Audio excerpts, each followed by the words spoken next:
새로운 기대와 소망을 품고 우리가 2020년을 맞이했습니다. 물론 해만 바뀐다고 다 새로운 것은 아니죠.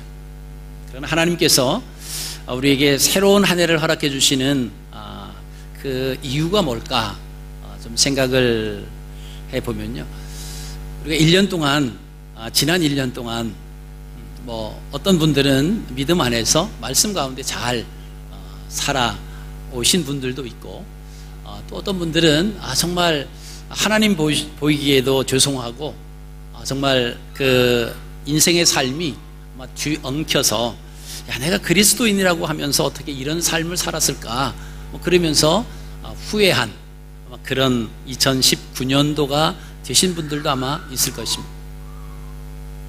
자, 근데 하나님께서 그 모든 것을 다 아시면서 우리에게 새로운 2019년이 아니라 이제 2020년을 주시면서 잘했던 잘못했던 그것을 근거 삼아서 연장선으로 생각하지 아니하시고, 잘한 사람에게는 그래 올해 한번 다시 한번 지난해 잘한 것처럼 한번 또 해봐라, 또 잘못한 또 부끄럽고 죄송스러운 그런 삶을 산 또 성도들에게는 그래 거기에 자꾸 연연하지 말고 올해 내가 새롭게 한번 이렇게 판을 깔아줄 테니까 좀 새롭게 한번 다시 도전해보지 않을래냐, 그런 의미로 새로운 한 해를 이렇게 주셔서 우리가 새롭게 마음을 가지고 또 한 해를 시작한다, 이렇게 생각을 합니다. 자, 올해 한 해도 하나님께서 나를 어떻게 이끌어 가실까, 나를 통해서 어떤 역사를 하실까, 우리가 기대가 되지 않습니까? 자, 오늘은요, 그래서 마음을 주님께 집중시키는 한 해가 됐으면 좋겠다, 그런 생각을 했습니다. 자, 우리의 마음을 하나님께 집중시켰으면 좋겠다. 근데 왜 꼭 하필이면 마음을 집중시켜야 되느냐, 그렇게 생각하실 수도 있습니다만은, 사람들은 외모를 봅니다. 겉으로 그 사람을 바라보면서 눈으로 보이는 것 가지고 그 사람에 대해서 평가를 하고 그 사람 어떤 가치를 매기고요, 그렇게 외모로 평가를 합니다만은, 그러나 하나님께서는 사람을 평가하실 때 마음으로 하시기 때문에 우리의 마음이 하나님께로 집중시키는 2020년이 됐으면 좋겠다, 그런 생각을 합니다. 그럼 이 마음이라고 하는 것은요, 샬롬과도 연결이 됩니다. 평안과 연결이 된다라고 하는 것입니다. 그리고 괴로움과도 연결이 돼요. 그래서 사람들이 마음이 기쁘고 즐거울 때 또는 괴롭고 힘들 때 가장 먼저 반응하는 곳이 어디냐? 그 사람의 마음이다라고. 그래서 그 사람의 마음은 또 다시 어디를 통해서 표현이 됩니까? 얼굴을 통해서 표현이 됩니다. 가장 먼저 우리가 표현이 되는 것이 바로 마음입니다. 그래서 마음을 주님께 집중시키는 삶, 이것이 이제 원인이 돼요. 원인이 있으면 결과가 나타납니다. 근데 결과라고 하는 것은 우리가 거기에 너무 결과에 집중할 필요는 없습니다. 근데 많은 사람들은 결과에 집착을 해요. 외로 가도 서울만 가면 된다, 뭐로 가도 서울만 가면 된다, 어떻게든 승리만 하면 되고 성공만 하면 된다, 이런 생각을 하거든요. 학생들이 어떻게든 점수만 잘 맞으면 된다. 맞습니까? 아니죠. 열심히 공부해서 좋은 성적을 내는 것이 그 중요한 거예요. 그래서 열심히 공부하면 좋은 성적은 결과적으로 따라오는 겁니다. 그래서 우리는 원인이 중요해요. 많은 사람들은 결과 지향적으로 치우칩니다. 그 사람 과거가 어땠든 별로 상관하지 않아요. 그 사람이 지금 어떤 위치에 무엇을 누리고 어떤 사람이 되었느냐, 이 사람들은 자꾸 그 결과에 집중을 합니다. 근데 그 결과는 그렇게 중요하지 않아요. 그 결과가 어떻게 해서 결과에 따랐느냐라고 하는 것이 더 중요합니다. 어떤 사람은 악한 마음을 가지고 다른 사람을 못 살게 굴면서 다른 사람들을 다 착취하면서, 그래서 겉으로 보기에는 부를 누리는 것 같아요. 높은 지위에 올라 있는 것처럼 보입니다. 근데 그것은 실질적으로 보여지는 결과물이 아닙니다. 여러분, 우리가 마음을 주님께 집중시키는 삶이 되어야 됩니다. 한 해 동안 우리의 마음을 하나님께 집중시켜 살아가는 삶을 살아간다라고 하면 그것이 원인이 되어서 결과는 복과 생명으로 나타나게 됩니다. 여러분, 그때는요, 세상적인 조건과 상관없이 마음에 평안이 있어요. 자, 복과 생명을 누리는 내용 중에는 구원, 즉 경쟁자의 손에서 건져주심으로 승리하는 삶이 포함이 되어 있습니다. 다시 말씀드리면 하나님께서 나의 경쟁자들을 내 손에 붙여주셔서 승리하게 하신다라고 하는 거예요. 하지만 마음을 다른 곳, 즉 사람에게 집중시키고 환경에게 집중시키고 산다라고 하면 나를 경쟁자들의 손에 붙여주셔서 패배할 수밖에 없게 만드십니다. 여러분, 올해가 2020이에요. 2020년입니다. 이자라고 하는 숫자가 2개씩 들어있어요. 성경에서 2라고 하는 숫자는요, 사람이라고 하는 의미가 있습니다. 사람을 의식할 때 숫자 2를 써요. 자, 사무엘서를 보면 그 사례가 나오는데요, 제가 사무엘상 13장 1절 말씀을 한번 읽어드리겠습니다. 사울이 왕이 될 때 40세라 그가 이스라엘을 지킨 지 2년에 이렇게 나와요. 자, 이 2년이 됐어요. 이스라엘의 왕이 된 지 이제 2년이 됐습니다. 자, 2년이 됐다라고 하는 그 의미는 사울의 마음이 사람 중심적이 되었다라고 하는 의미가 포함되어 있습니다. 그래서 히브리어라고 하는 것은 문자와 그 글자와 숫자가 같이 갑니다.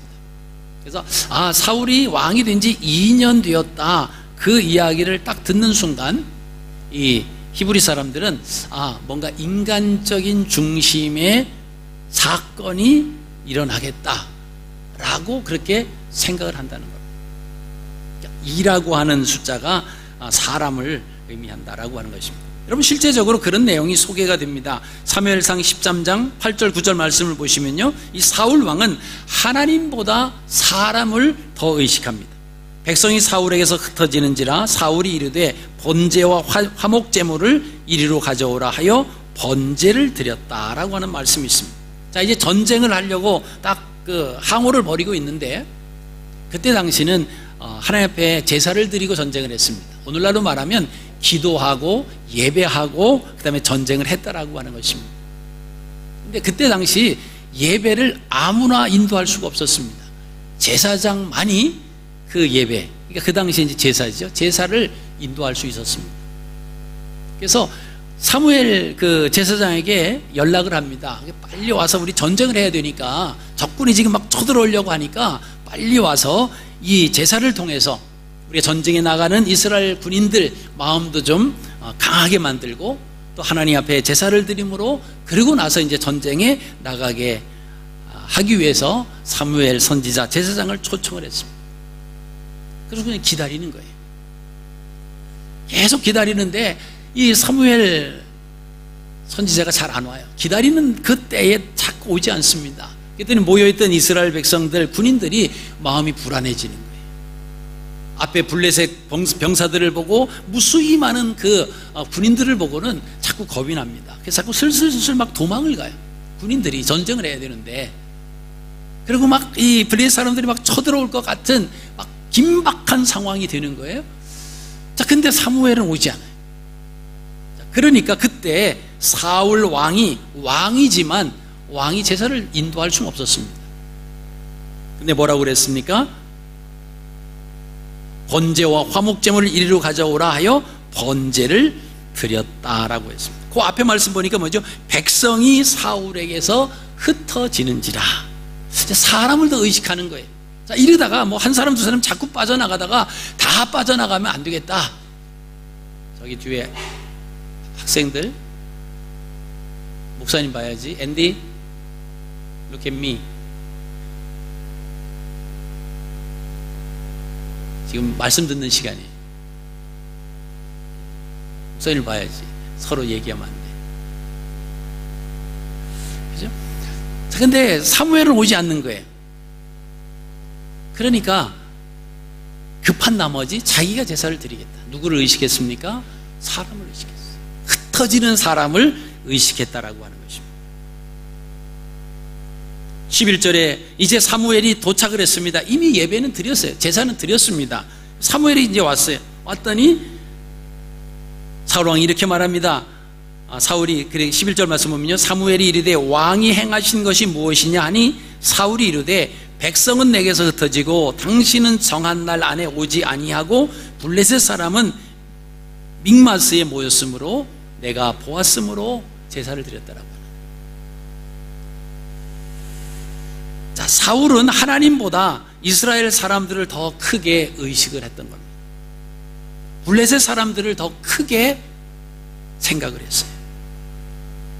여러분, 이 모습이 하나님보다 사람을 더 크게 의식한 삶의 모습이다라고 하는 겁니다. 그 결과 어떻게 했죠? 그는 실패했습니다. 하나님에게 버림받았어요.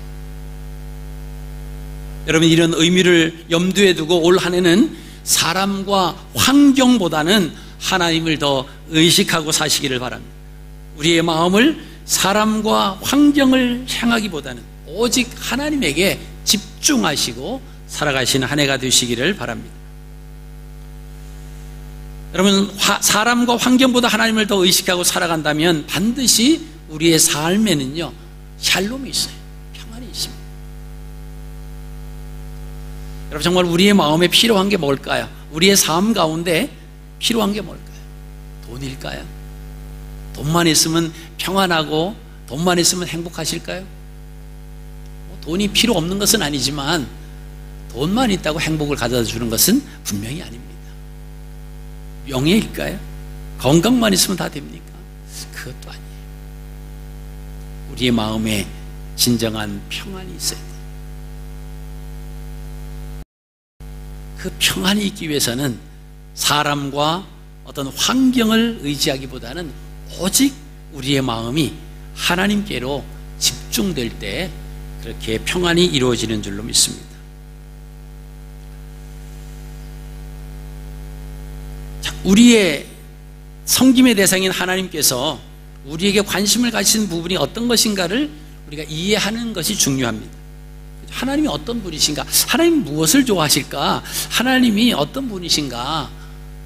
자, 우리가 어떤 한 사람을 초대를 해도, 그죠? 그분을 접대할 때, 그냥 우리가 먹던 거 그냥 주면 돼. 우리가 좋아하는 음식 그냥 드리면 돼. 그러지 않지 않습니까?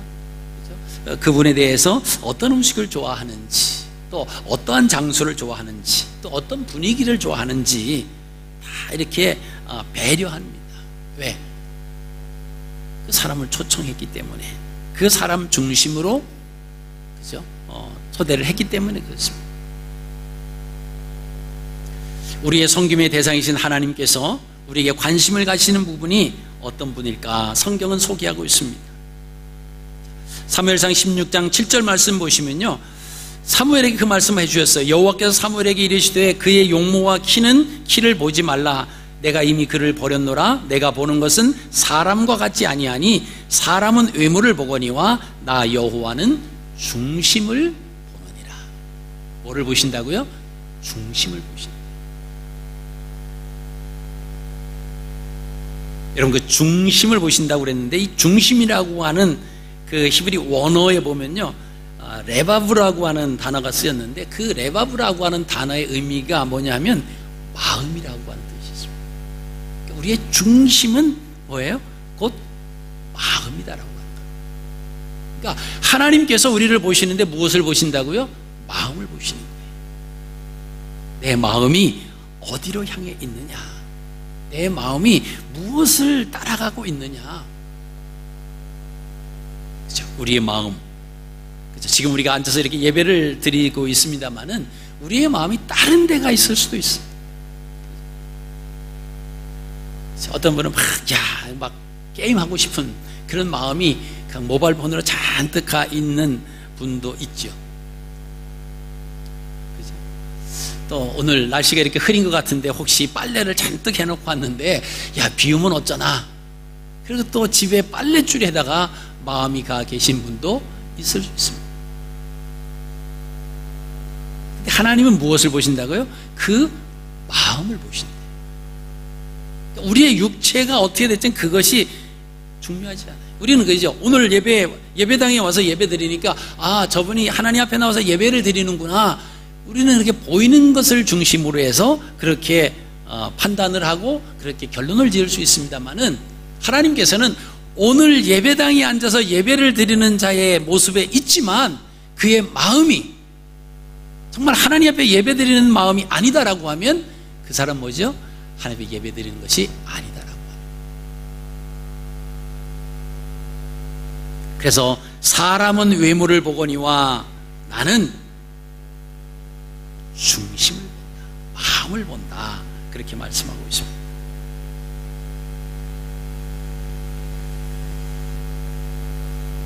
여러분, 우리가 육신적으로 눈에 보이는 것 그거 가지고 하는 게 아니에요. 오늘 말씀 3절을 보겠습니다. 3절 말씀 보시면요, 3100년 전의 사무엘은 우리가 이 땅에 사는 날 동안 하나님의 은혜와 도우심을 느끼며 살아갈 수 있는 방법을 제시해 주고 있습니다. 자, 3절 말씀은 그리하면 이렇게 접속사로 시작이 됩니다. 자, 이 접속사로 시작했다라고 하는 것은 그죠? 접속사 뒤에 결과가 나요. 어떻게 그리하면 이게 앞에는 어떤 원인이 있었다라고 하는 겁니다. 그리하면 그 뒤에 나오는 것은 결과예요. 자, 우리는 결과에 집중할 필요는 없습니다. 원인에 의해서 결과는 나오게 돼 있다라고 하는 것입니다. 자, 그러면 우리가 마음을 주님께 집중시키기 위해서 우리가 해야 할 것이 무엇이냐? 오늘 본문 말씀을 통해서 보시면요, 첫 번째는 자, 마음을 하나님께 집중시키기 위해서 첫 번째 해야 할 것은 따라 하시겠습니다. 제거해야 된다. 뭐 해야 된다고요? 제거해. 자, 이방신들과 아스다롯을 너희 중에서 어떻게 하고요? 제거하고. 마음을 하나님께 집중시키기 위해서 가장 먼저 해야 할 것이 우리의 마음을 하나님께로부터 멀어지게 하는 그 요인들을 하나하나 찾아서 그것을 없애야 돼요. 제거해야 돼요. 하나님보다 무엇을 더 사랑하고 있는가? 하나님보다 무엇을 더 의지하고 있는가? 그것을 제거해야 돼요. 그래야 우리의 마음을 하나님께 집중시킬 수 있다라고 하는 거예요. 뭐 이건 당연한 것 아니겠습니까? 내가 누구와 만나서 대화를 하고 그죠? 교제를 하고 있는데 그 사람과 함께 이야기하면서 내 마음이 다른 곳에 가 있다라고 하면 상대방이 뭐라고 얘기했는데 집중하지 못해요. 그 무슨 말 했는지 모릅니다. 그래서 너 내 말 듣고 있어? 그럼 뭐라 그랬더라? 뭐 그러죠. 어떻게 됩니까? 우리 마음속에 있는, 그렇죠? 하나님께 집중하기 위해서는 하나님보다 더 사랑하고 하나님보다 더 의지하는 것이 있다라고 하면 그것을 빼내야 됩니다. 여러분, 2019년 동안 살아오시면서 하나님보다 더 의지하고 하나님보다 더 사랑했던 것이 무엇이 있는지 한번 생각해 보십시오. 우리의 자녀일 수 있고요, 또 젊은이들은 사랑일 수 있고요, 그게 돈일 수도 있습니다.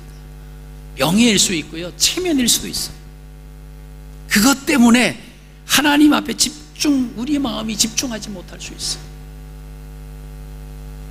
근데 하나님은요, 모든 것을 이미 다 알고 계세요. 다 보고 계셨습니다. 다 레코드에 다 기록이 돼 있어요. 아무리 숨기려고 하고 아무리 덮으려고 해도 하나님 앞에 숨길 수 덮을 수도 없습니다.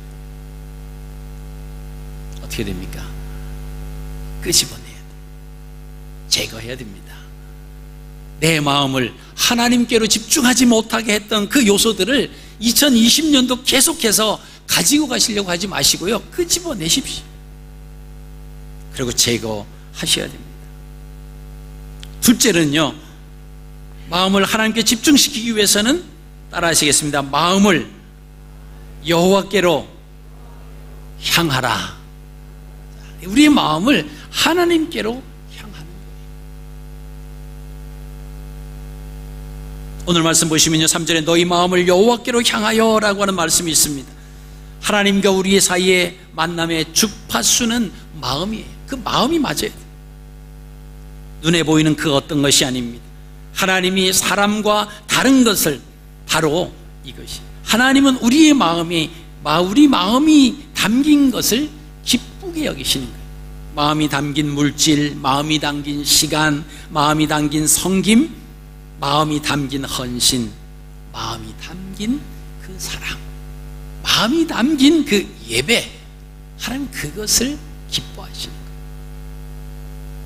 근데 하나님은요, 우리의 마음이 담기지 아니한 그 어떤 것도 받지도 아니하십니다. 마음이 없는 헌신, 마음이 없는 예배, 마음이 없는 물질, 마음이 없는 시간, 마음이 없는 사랑, 이거는요 하나님 받지 않으십니다. 우리 그렇게 하지. 하나님, 내가 이렇게 열심히 주님을 위해서 봉사하는데요, 하나님 그죠. 근데 나는 봉사하는 그 자체를 보는 것이 아니라 먼저 뭐를 보세요? 마음을 본다는 거예요. 근데 내 마음이 담긴 헌신이었냐? 마음이 담긴 봉사였느냐? 마음이 없는데 나는 받을 수가 없다. 여러분, 우리가 주님의 일을 하는 것이 중요한 것이 아니라 어떻게 하느냐가 중요해요. 해마다 연말이 되면 못한다고 막 그러는 분들이 참 많이 생겼는데, 그래도 다행히 작년 2019년 연말에는 우리 목자님들이 다 하겠다고 그랬어요. 목자 목녀 하는데, 모임을 하는데 하겠습니다. 잘해서 한다라고 하는 것이 아니라 그냥 열심히 다시 한번 기회를 주시면 하겠습니다. 감사하더라고요. 시키니까 억지로 합니다. 뭐 어쩔 수 없이 합니다. 그 마음이 좀 없는 거잖아요. 근데 우리가 그렇죠.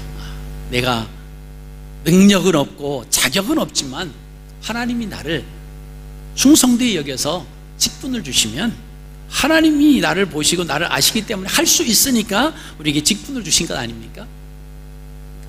그냥 마음을 다해서 하면은 돼요. 그렇다고 똑같은 결과가 나와야 된다라고 하는 것은 아닙니다. 그래서 결과에 대해서는 우리가 신경 쓸 이유가 없습니다. 뭐죠? 원인, 내가 어떤 마음을 가지고 내가 주님을 섬기느냐, 이게 중요한 거예요. 여러분, 가정도 마찬가지 아니겠습니까? 가정을 이룰 때 내가 어떤 마음을 가지고 가정 공동체 속에 어떤 마음을 가지고 있느냐, 그 같은 마음이라고 하면 그 가정은 행복한 가정이죠. 거기에 돈이 있어서 행복하고 뭐 어떤 권력이 있어서 행복하고, 그것은 별 의미가 없습니다.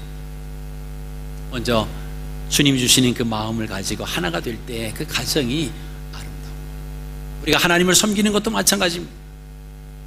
하나님을 섬길 때 마음이 담긴 섬김이 필요하다라고 하는 것입니다. 세 번째입니다. 자, 마음이 하나님께 집중시키기 위해서는, 따라 하시겠습니다. 여호와만 섬겨야 한다. 그렇죠? 그만을 섬겨라. 그만을 섬겨라. 그렇게 말씀하십니다. 그렇죠? 두 마음 품으면 안 돼요. 그렇죠? 두 마음 품으면 안 돼요. 하나님도 섬기고 우상도 섬기고, 그거는 집중하지 못하는 거예요. 여러분, 혹시 두 마음을 가지고 살아오셨던 그런 지난 해였다라고 하면, 올해는 하나님만 섬기시기 바랍니다. 여러분, 이스라엘 백성들이요, 우상을 섬겼어요. 하나님께서 가나안 땅에 들어가서 그 모든 우상들을 제거하고 가나안 땅에 있는 모든 백성들을 다 내쫓고 너희가 살면서 여호와만 섬겨라, 그렇게 말씀하셨는데, 알겠습니다. 그리고 그 가나안 땅에 들어가서는 어떻게 했어요? 우상을 섬겼어요. 그럼 이스라엘 백성들이 우상만 섬겼나요? 아니에요. 하나님도 같이 섬겼습니다. 그러니까 그 사람들에게, 우상을 섬긴 너들에게, 너희는 하나님을 섬기지 않은 나쁜 사람들이다, 배은망덕한 사람이다, 그러면 이 사람들이 막 돌들을 들고 막 달려들 거예요. 왜? 우리가 언제 하나님을 안 섬겼느냐? 그들은요, 하나님도 섬기고 우상도 섬겨요. 근데 뭐죠? 그들의 마음은 하나님께 온전하게 집중하지 못한 겁니다. 하나님 그것을 원하지 않으세요. 정말 내 마음을 나에게 집중시키기 위해서는 오직 그만을, 하나님만을 섬겨야 됩니다. 주님보다 다른 것을 섬기면 주님을 기쁘시게 할 수가 없습니다. 우리와 주님은 언약의 관계이기 때문입니다. 성경 말씀 보니까요, 너희가 하나님이 기뻐하시는 것이 무엇인지 시험을 해봐라, 그런 말씀이 있어요. 하나님이 기뻐하시는 일을 한번 해보라고 하는 거예요. 그러면 어떠한 일이 일어날 것인가? 여러분, 하나님이 기뻐하시는 게 뭐예요? 마음이 하나님께로 향하는 거예요. 그래서 오직 하나님만을 섬기는 겁니다. 그리고 그 마음을 흐트러 놓게 하는 그 모든 것들을 어떻게 해요? 제거하는 겁니다. 여러분, 이 한 해 동안 정말 우리의 마음이 하나님께 한번 집중시켜 보십시오. 하나님께 집중시키지 못한 그 모든 요소들이 있다라고 하면 제거해 버리십시오. 제거해 버리세요. 그리고 우리의 마음을 하나님께로 향하는 것. 일단은 향해야 돼요. 여러분, 그 향하는 구체적인 게 뭘까요? 아침에 일어나자마자 샤워실에 가서 뭐 샤워하고 뭐 출근하고 학교 가고 뭐 그런 것이 아니라, 일어나자마자 내 마음을 하나님께로 향한, 하나님 오늘도 새로운 한 날을 허락해 주셔서 감사합니다. 하나님 오늘도 하나님을 기대하며, 하나님 오늘도 하나님의 영광을 위해 살아가는 하루가 되게 하옵소서. 이거 1-20초밖에 안 걸려요. 그리고 샤워장으로 가시든지 부엌으로 가시든지 화장실로 가시든지 가십시오. 모든 우리의 삶에서 계속 그렇게 하나님을 향해서 마음을 향해야 돼요. 근데 그 하나님께로 우리가 마음이 향하지 못하도록 방해하는 것이 있을 거예요. 그 방해하는 요소가 있으면요, 과감없이 빼버리세요.